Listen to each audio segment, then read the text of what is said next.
செய்திகள் வாசிப்பவர் செல்வம். கிருஷ்ணகிரி அருகே அத்தவானப்பட்டியில் மாரியம்மன் திருக்கோவிலில் ஆடி திருவிழா, கிராம தெய்வங்களுடன் ஊர்வலம். ஆயிரக்கணக்கான பெண்கள் மாவிளக்கு தட்டுடன் ஆடு கோழிகளை பலியிட்டு வழிபட்டனர். கிருஷ்ணகிரி அருகே உள்ள அத்தவானப்பட்டியில் மாரியம்மன் கோவிலில் ஆடி திருவிழா வெகு விமர்சையாக நடைபெற்றது.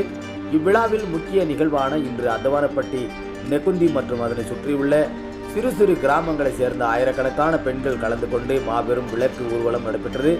இதில் மேளதாளங்கள் முழக்க தருமபுரி கிருஷ்ணகிரி தேசிய நெடுஞ்சாலை வழியாக கிராம தெய்வங்களை ஊர்வலமாக எடுத்து வந்து பக்தர்கள் அழகு குத்தியும் தீச்சட்டி ஏற்றியும் அம்மன் வேடம் அணிந்து கரகம் எடுத்து வந்து அம்மனை வழிபட்டனர்.